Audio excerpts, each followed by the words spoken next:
Et alors, eh bien, qu'est-ce que ça donne? L'étude a dégagé deux résultats très clairs. Les hommes sont souvent beaucoup plus attirés physiquement vers leur ami que l'inverse, mais les hommes pensent souvent que cette attirance est réciproque, à tort. Bref, si les hommes restent amis avec des femmes, c'est parce qu'ils pensent qu'un jour, cette amitié pourra déboucher sur une relation. Et comme ils se trompent, l'amitié est fracassée le jour où l'homme tente de franchir la ligne pour passer de l'amitié à l'amour. Si vous êtes une femme, c'est le moment où vous allez vous dire « Moi, je suis la preuve que l'amitié homme-femme existe. J'ai plein d'amis masculins alors qu'ils savent pertinemment qu'il ne se passera jamais rien entre nous. » Faites une petite expérience. En tant que fille, dites à un de vos amis que vous voulez de lui, que vous avez toujours eu des sentiments à son égard et que vous voulez de lui dès maintenant. Vous croyez vraiment qu'il va vous dire « Ah, écoute, t'es comme une sœur pour moi. J'ai pas envie de gâcher notre amitié qui est tellement importante avec des sentiments. » Ou alors, vous croyez qu'il va vider son sac, vous confiez qu'il attendait ce moment depuis des années avant de foncer chez vous. Bonjour à tous. Aujourd'hui, nous allons tenter de répondre à travers une vidéo réaction à la question de savoir est-ce que les hommes et les femmes peuvent être amis? Alors j'ai dit tenter parce qu'évidemment chacun a sa propre conception de la chose, chacun a sa propre expérience de la chose et le but ici n'est pas de vous forcer la main. Donc restez branchés jusqu'à la fin de la vidéo, n'oubliez pas de me mettre un petit like, de vous abonner et de me laisser un petit commentaire afin que je puisse vous lire à la fin. C'est parti. Vous avez déjà vu ce mème, mais est-ce que vous savez qui est l'homme sur cette image? Vous n'y avez sûrement jamais pensé. C'est normal vu que quand on poste un mème, on se pose rarement la question de savoir qui figure dessus. Pourtant, ce n'est pas n'importe qui. Son nom, c'est Steve Harvey, et c'est un monstre sacré du divertissement aux États-Unis. Il est animateur d'un jeu télé qui s'appelle Family Feud. En France, on connaît l'émission sous le nom de Une famille en or. Il a été une star du stand-up et un acteur de sitcom. Bref, il pèse lourd. Mais ce qui nous intéresse chez Steve Harvey, ce n'est pas son émission, son palmarès de comédien ou encore son expression sur un mème d'internet, c'est bien autre chose. Justement, en 2010, il est sorti de son rôle de comédien consensuel et il a fait polémique. Il a donné une interview qui a causé une controverse délirante qui a failli mettre sa carrière en danger. À l'époque, il s'est ramassé un bombardement de la part des féministes et des personnalités du monde de la télé pour ses propos. Ah oui, c'est toujours les féministes. La vérité, c'est que dans le monde actuel, on a toujours tendance à vouloir cancel les personnes qui disent des choses qui ne sont pas communes, qui disent des choses qui sont pourtant vraies, mais dont on n'a pas l'habitude d'entendre. On a cette culture du cancel, on a vu plusieurs fois, surtout aux États-Unis, Kanye West qui se fait cancel parce qu'il, soi-disant, est antisémite. On a plein de personnes qui se font cancel aujourd'hui parce que soit ils ont dit des choses ou alors ils ont fait des choses qui n'étaient pas communs et qui sortaient un peu du lot parce que c'était des personnes, des pop stars, des personnes connues. Ça fait polémique et on a envie tout simplement de leur cancel. C'est triste mais bon, c'est comme ça. Si vous allez souvent sur TikTok, vous voyez peut-être de quoi je parle, parce qu'il apparaît dans une vidéo qui a fait le tour des réseaux sociaux. D'ailleurs, quand la vidéo est ressortie, il a eu le droit à une deuxième volée d'artillerie, et cette fois-ci encore plus agressif que la première. Alors, qu'est-ce que Steve Harvey a pu dire de tellement controversé, de tellement sulfureux, pour recevoir de telles attaques? Eh bien, voyez par vous-même. All of my friends are men. I don't have female friends. I'm incapable of that. Because you have a wife? Well, I have a wife, and I don't really have female friends because, okay, you're an attractive woman. There's some guy somewhere saying, yeah, we're friends. No, that's not true. He's your friend only because you have made it absolutely clear that nothing else is happening except this friendship we have. We remain your friends in hopes that one day there'll be a crack in the door, a chink in the armor, and trust and believe that guy that you think is just your buddy, he will slide in that crack the moment he gets the opportunity. And you think we're most guys. men think this way? 99.9% of us think that way. Je suis totalement d'accord avec lui parce que c'est la réalité. Peu de femmes veulent l'avouer en réalité, mais c'est un fait. Combien d'hommes aujourd'hui... Alors, une question simple. Combien de relations sont issues de soi-disant pseudo-relations amicales? Combien de relations de couple, je parle? Il y a énormément de relations de couple aujourd'hui qui sont issues des relations d'amitié au début. Donc, c'est un fait, en fait, qui prouve encore une fois que les hommes et les femmes ne peuvent réellement pas être amis. Ils ne peuvent pas être amis. C'est factuellement impossible. La femme, elle a ce besoin en elle de toujours vouloir des amis. En fait, en général, quand une femme initie l'amitié avec un homme, l'amitié entre guillemets avec un homme, c'est elle qui a ce besoin-là, pas l'homme. L'homme, l'homme, il est ami avec sa femme, il est ami avec ses potos. Il n'a pas besoin d'une autre femme qui sera son autre ami. En gros, pour moi, c'est ça en fait. Un homme, il est ami avec sa femme, il est ami avec ses amis, et s'il est ami avec une autre femme, c'est qu'il veut juste coucher avec elle. Soit il se comporte comme un ami, parce que voilà, il attend cette ouverture dont Steve Harvey a parlé, pour sauter sur elle à la première occasion. C'est clair. Et 99,9% des hommes pensent pareil. 99,9% des hommes sont comme ça. Donc les femmes, ne soyez pas dans le déni de « ouais, non, c'est mon ami, c'est mon ami ». Oui, c'est ton ami aujourd'hui, entre guillemets, parce que t'es en couple, ou alors parce que voilà, t'es dans une situation qui ne lui permet pas de t'aborder ouvertement. Mais sois-en sûr que à la première occasion, bah il sautera dessus, hein. Il sautera sur toi, surtout. On voit les réactions suscitées par l'interview. On croirait qu'il a défendu la torture des chatons, alors qu'il a simplement dit qu'il ne croyait pas à l'amitié entre un homme et une femme. Peut-être que vous vous dites qu'il a tort et que cette amitié peut exister, ou peut-être que vous vous dites, oui, ok, l'amitié homme-femme c'est parfois ambigu, c'est surtout difficile à faire fonctionner, mais bon, franchement, il va trop loin. Pour ma part, je pense que Steve Harvey a raison quand il dit qu'il faut casser ce mythe de l'amitié homme-femme. Car, oui, je pense que c'est un mythe dangereux qui finit par rendre les hommes misogynes et les femmes misandres. Et en plus de ça, c'est aussi une des sources du féminisme ambiant, comme je vais vous l'expliquer plus tard. Non, l'amitié entre les hommes et les femmes, ça n'existe pas, et on va voir pourquoi. Avant de dire les termes, il faut les définir. Quand on parle d'amitié homme-femme, on ne parle pas simplement de connaissances, de collègues de bureau, d'amis ou de relations. Alors évidemment, comme elle le dit, les collègues de bureau ne sont pas tes amis. Tu vas pas me dire que tu es ami avec ton collègue de bureau. En général, en entreprise, c'est plus de l'hypocrisie qu'autre chose, hein. En entreprise, tu viens, tu fais ton taf, voilà, c'est terminé, tu pointes tes heures et puis hop, c'est parti. Donc c'est sûr que très peu d'hommes au bureau veulent surtout être amis avec leurs collègues de bureau. C'est impossible. Impossible.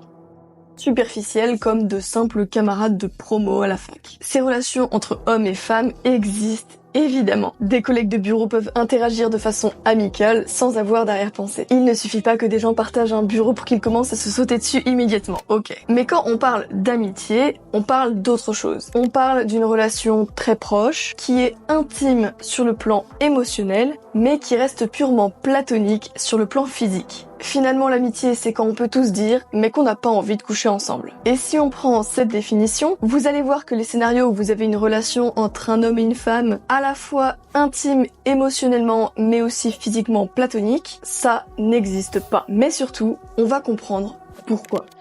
Alors, je vais apporter une petite nuance quand même, parce que la réalité, c'est que il peut avoir une relation amicale entre un homme et une femme, si et seulement si cet homme-là est un homme vasin, est un homme soja, ou alors est un homme efféminé, un gay. C'est les seules relations, parce qu'en fait, un gay, il faut comprendre qu'un gay n'est pas un vrai homme.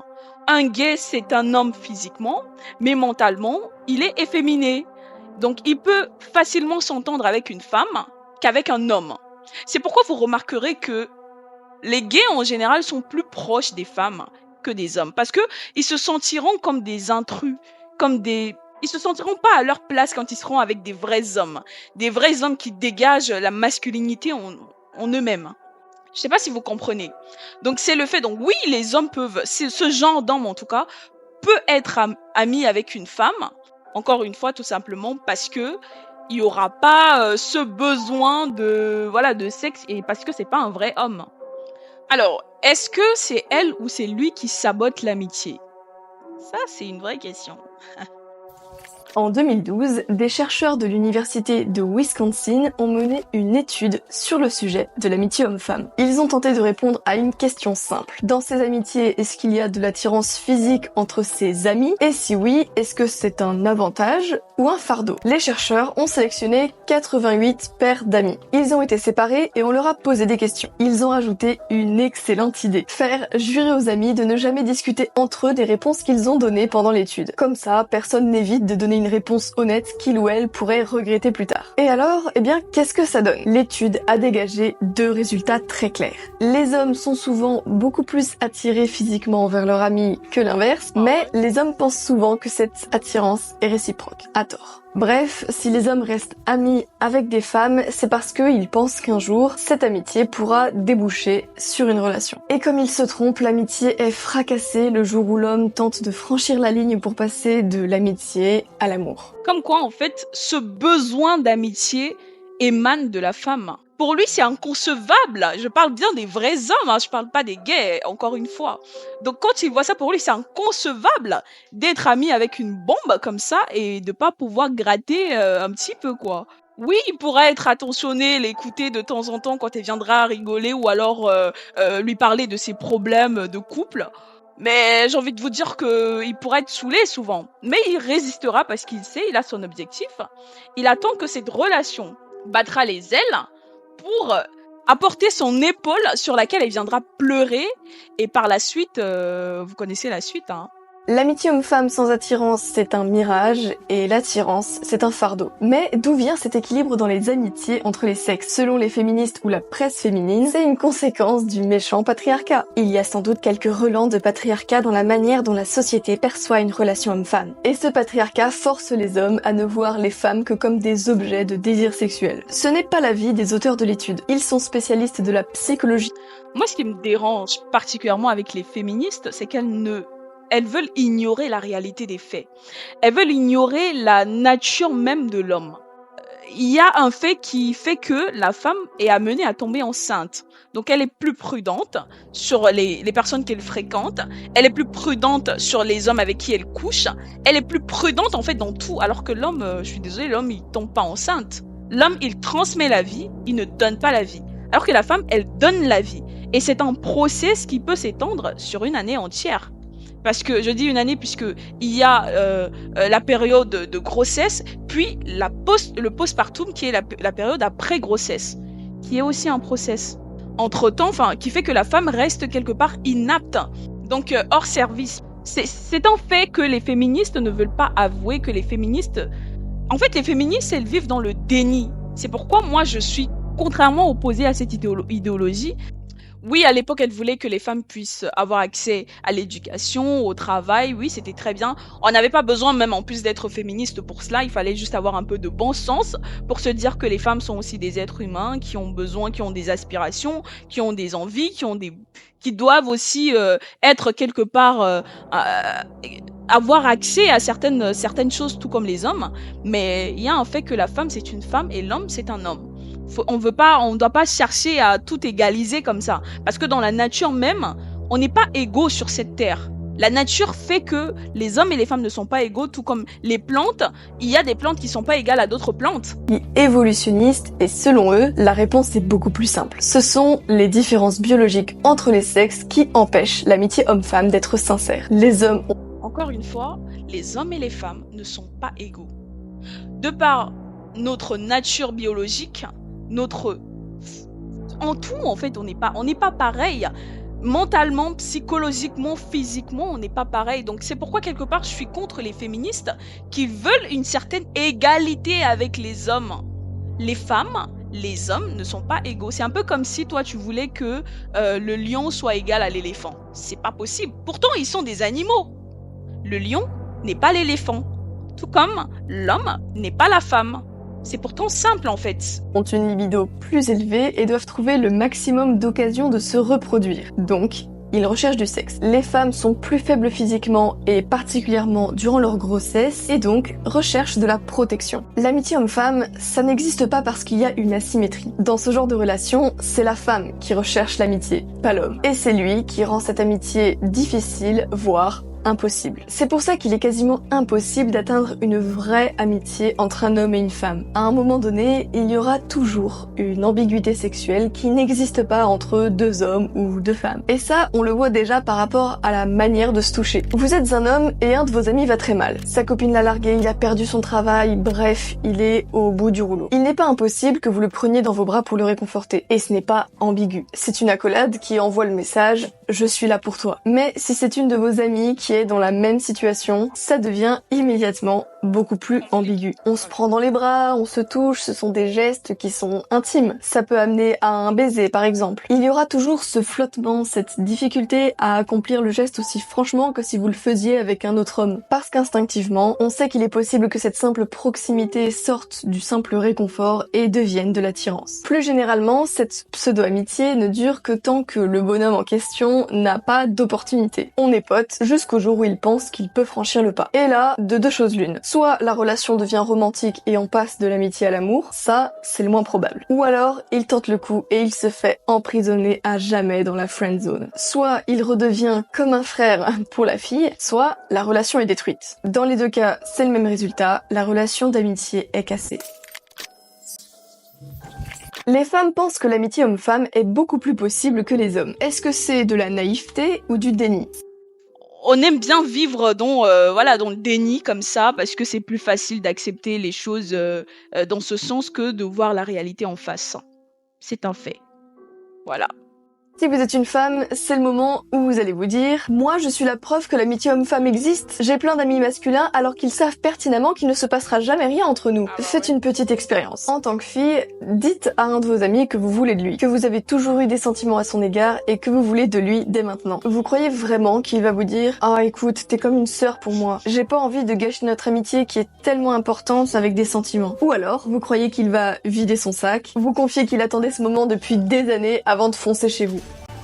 Il y a un cas de figure où il pourrait effectivement refuser vos avances. C'est qu'il ne ressent absolument aucune attirance physique pour vous. Mais effectivement. Est-ce que vous avez l'ego assez solide pour encaisser cette vérité ? Voilà une dose de réalité pour les femmes. Vos amis masculins sont en fait tous, plus ou moins, des prétendants qui attendent le bon moment pour tenter leur coup. C'est une vérité désagréable à entendre. Je sais. D'ailleurs, certains hommes qui défendent l'amitié homme-femme n'aiment pas tellement qu'on leur rappelle cette vérité non plus. Et pour une raison très simple. Ça met à jour leur plan pour essayer de choper une de leurs amies. Alors ils jouent aux hommes modernes, progressistes et tolérants qui disent que l'amitié n'a pas de sexe, blablabla. En fait, ils cherchent juste à cacher leur stratégie jusqu'au moment où ils vont bondir. Quant aux femmes, beaucoup ne comprennent pas cette vérité, tout simplement par naïveté. Elles ont intégré les codes de Netflix qui représentent des groupes d'amis mixtes pour lesquels tout se passe très bien. Elles se disent que si un homme ne leur a pas fait d'avance, c'est qu'il n'est pas intéressé et donc que c'est un ami sincère, donc c'est réglé. Malheureusement, Netflix n'est vraiment pas un bon guide pour comprendre les relations humaines. Et quand on se prend la réalité en pleine face, ça peut faire mal. D'ailleurs, j'ai une théorie là-dessus. Je pense que le mythe de l'amitié homme-femme, c'est une des raisons pour lesquelles il y a tant de féministes aujourd'hui. L'amitié entre les sexes, c'est une découverte récente. Et c'est logique puisque avant les années 60, les hommes et les femmes vivaient essentiellement séparés jusqu'au mariage. Mais maintenant que toute la société est devenue mixte, au travail, à l'université, dans les loisirs et partout ailleurs, ça permet à ces amitiés de se former. Et quand les femmes sont confrontées un jour ou l'autre à la tentative d'un de leurs amis mâles de franchir le pas pour les conquérir, le monde autour d'elles explose. Elles se disent que les hommes sont des salauds, prêts à simuler une relation pour obtenir une femme, et qu'ils ne voient le sexe féminin que comme des objets. Ce choc émotionnel rend les femmes les plus fragiles complètement misandres. Elles passent du discours bleu de l'égalité des sexes à men are trash en une fraction de seconde. Tout ça parce que personne n'a trouvé que ce serait une bonne idée de leur dire la vérité sur la psychologie masculine. Ça, c'est un très bon sujet. Pourquoi les femmes y croient ? Pourquoi est-ce que les femmes croient en l'amitié homme-femme ? Les hommes aussi paient le prix du mythe de l'amitié homme-femme. Juste avant, je disais que beaucoup de femmes croyaient à ce mythe par naïveté. Il y a aussi des filles qui font semblant d'y croire parce que c'est très utile pour elles. Bah oui, parce que l'amitié homme-femme, c'est la garantie d'avoir un paquet de prétendants qu'on garde à la bonne distance, juste assez proche pour récolter de l'attention, et suffisamment loin parce qu'elles recherchent un partenaire. Et elle a évoqué l'attention. Ça, c'est un fait. Les femmes adorent l'attention. Elles adorent l'attention, pas des moindres, l'attention masculine. Parce qu'en réalité, une femme a de l'ego, elle a de l'assurance, elle a encore plus d'assurance quand elle est de plus en plus regardée et courtisée par des hommes. C'est un fait.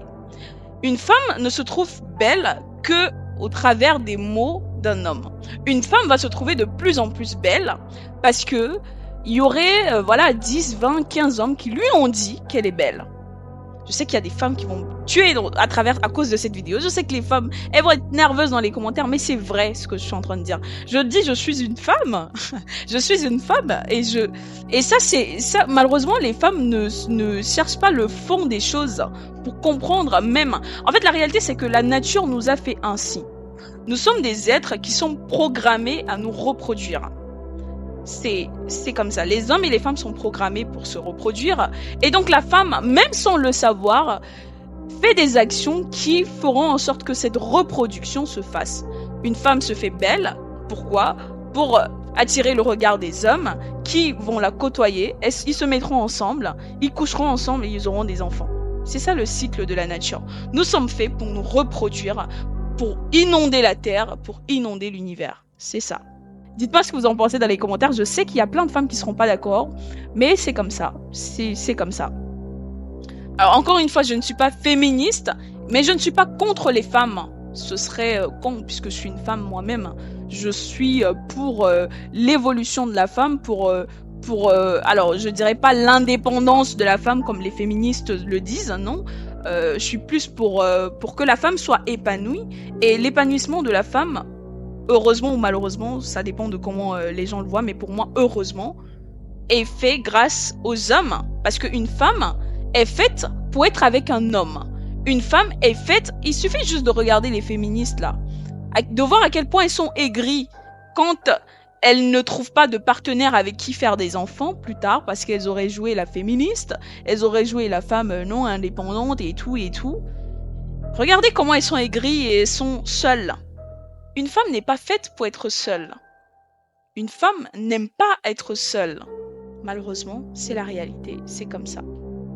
Et donc, le bonheur d'une femme, je ne dirais pas dépend, mais est en rapport quelque part. En fait, derrière un sourire d'une femme se cache un homme, en réalité. Et vice-versa, hein. Donc, nous sommes des êtres complémentaires. Les hommes et les femmes sont des êtres complémentaires. Donc on peut pas dire que la femme peut être heureuse sans homme, et on peut pas dire non plus que les hommes peuvent être heureux sans femme. Ça n'existe pas. Nous sommes faits c'est pas pour rien que nous sommes deux sexes opposés sur cette terre. Émotionnel et pas physique. Ces hommes qui tournent autour d'une fille pendant des années sans jamais la toucher, ça a un nom. Ce sont des satellites. Ils restent en orbite, mais ils ne rentreront jamais dans l'atmosphère. Pour une fille manipulatrice, c'est bien pratique. Quand elle va mal, elle aura toujours une épaule sur laquelle pleurer parce que son satellite sera trop content d'avoir une occasion de se rapprocher d'elle. Quand elle se sent mal dans sa peau, elle cultive l'attention que lui donnent ses satellites et ça lui remonte le moral. Si vous êtes un homme et que vous êtes le confident privilégié d'une fille qui vous attire, mais qu'elle ne vous donne aucun signe de rapprochement physique, c'est que vous êtes son satellite. Et c'est partiellement votre faute. Échappez-vous tant qu'il en est encore temps parce que ça ne se finira que de deux manières. Un jour ou l'autre, vous tenterez le coup et vous prendrez un stop. Ou alors, vous n'oserez jamais tenter le coup et vous la haïrez pour le temps qu'elle vous aura fait perdre. Si vous êtes attiré par une fille qui a des amis satellites, c'est un red flag absolu. Pourquoi? Eh bien parce qu'elle vous mettra toujours en concurrence avec sa meute de simp. Alors, fuyez. L'étude de 2012 que je vous ai cité précédemment indique qu'un couple d'amis sur 3 s'est déjà embrassé. Alors peut-être qu'un échantillon n'est pas représentatif, mais s'il l'est, ça veut dire une chose. Dans un couple sur 3, il y a un garçon qui est en train de se faire balader dans l'attente du prochain baiser ou plus. Et ça veut dire que dans 2 amitiés entre les sexes sur 3, il y a un garçon qui n'a même pas atteint ce stade. Si vous voulez un exemple de satellite, j'ai trouvé un exemple dans l'article de Psychologist qui parle justement de l'amitié homme-femme. C'est le témoignage de Hugo et Cécile qui ont 22 ans. Et voilà ce qu'en dit Cécile. Nous nous sommes rencontrés à 16 ans et à cet âge-là, j'avais besoin de séduire. J'étais contente de voir que je lui plaisais, mais très vite, l'amitié a pris le dessus et il n'a jamais été question de coucher ensemble. Hugo est ma meilleure amie. Aïe.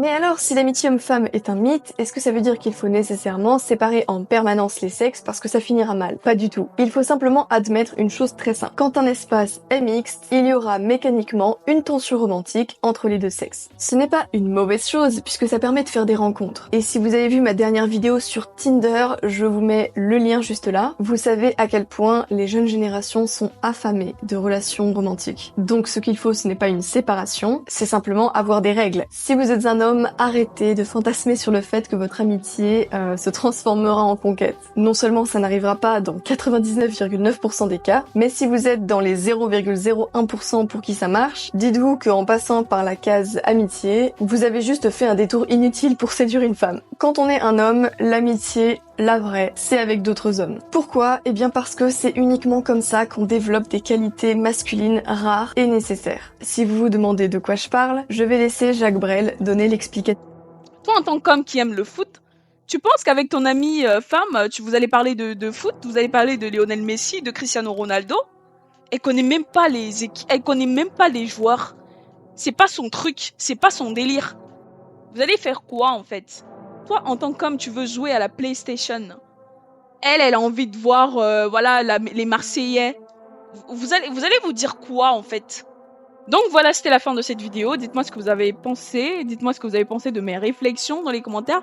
C'est vrai que j'étais un petit peu aléatoire. J'ai dit un peu tout. Voilà.